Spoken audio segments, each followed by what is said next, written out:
Get out of my lobby. This place isn't for people like you. Mark Dawson, manager of the Grand Horizon Hotel in Seattle, didn't whisper, he said it loud and clear, arms crossed, eyes sharp as he stared at Grace Carter, a black woman standing calmly in front of him. Dressed simply, no luxury to flaunt, but carrying a confidence that made the room still. Mark judged her on sight and decided she didn't belong here. But what he didn't know was that in just minutes, Grace would be firing him and his entire staff right there in the lobby where he humiliated her. Grace walked in wearing nothing fancy, plain blouse, simple shoes. No designer bags, no flashy jewelry. Yet every step radiated quiet power. She was the CEO of Horizon Hospitality, owner of the Grand Horizon Hotel chain. But today, she left the title at the door. She was here to make a point. At the front desk, Mark and his two clerks, Lisa and Tom, watched her with suspicion. When Grace said, "I have a reservation for the penthouse suite under Grace Carter," a hush fell. Mark's lips curled into a sneer. "Are you sure? The penthouse isn't for people like you." The lobby murmured. Lisa smirked. Tom looked away, pretending to work. Grace met Mark's gaze without blinking. "Maybe you should check the system before you say that," she said gently but firmly. Mark chuckled. "No need. I know my clientele. You're not one of them." Grace waited, then warned coldly, "Check again or you'll regret it." Mark shrugged, crossing his arms. "Leave now, or we call security." Grace slowly pulled out her phone. "Mr. Dawson, you just made the biggest mistake of your career." Guests started pulling out phones, whispers spreading. In the corner, Natalie, a travel blogger, began filming. "This isn't just a check-in problem," she whispered to her friend. Grace didn't need a shout.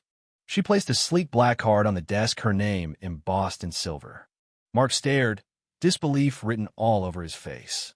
"I don't see this name on our VIP list," he said, mocking. Tom grabbed the card. "Looks suspicious. We should double-check." Lisa called security over the radio. "Guest requires urgent ID verification." Tom locked Grace's card in the safe, announcing anti-fraud policy. Grace stepped closer, eyes icy. "Consider this your final warning. You'll pay for this." Tom shrugged off her threat. Security officers entered, standing behind Grace. "Step outside now, or we take action," Mark ordered. Grace smiled faintly, eyes cold steel. "You'll regret this." Live stream viewers exploded as Natalie narrated the tense scene. Suddenly, a comment appeared. "That's Grace Carter, owner of this hotel chain." Shock rippled through the lobby. Mark, Lisa, and Tom paled. Grace's mind flashed back to a snowy night years ago when, young and broke, she was turned away from a roadside inn told, "We don't accept guests like you." That humiliation fueled her to build a hotel empire where no one would ever face such treatment again. Now, those same hateful attitudes stood before her. Tom smirked, "Stop the theatrics. This place isn't for people pretending to be wealthy." Lisa's smile was colder than ice. Mark basked in control. But Grace knew real power wasn't cruelty, it was standing up to injustice. She lifted her chin, voice steady. "You picked the wrong person to insult. This is just the beginning." Lisa couldn't contain her rage, storming forward. "Have you said enough? We asked you to leave." She grabbed Grace's arm roughly, trying to drag her out.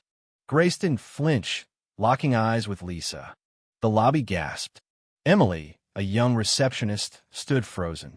The arrogance, the cruelty, it shattered her faith in the hotel's values. Emily stepped forward, voice shaking but firm. "Lisa, stop. Miss Carter's reservation was confirmed. We're making a terrible mistake." Lisa froze, furious. Mark threatened, "Emily, interfere again and you're fired." Emily lifted her chin. "I'm ready. I can't let this continue." Grace calmly called her assistant, activating a special protocol to gather all hotel footage and notify legal. Mark's arrogance faltered. Lisa stepped back, shaken. Tom went silent. Guests rallied behind Grace and Emily. Emily whispered, "Thank you for giving me courage." Grace smiled. "You're the bravest here." Mark, Lisa, and Tom realized their mistake, no turning back. Grace ordered their immediate termination.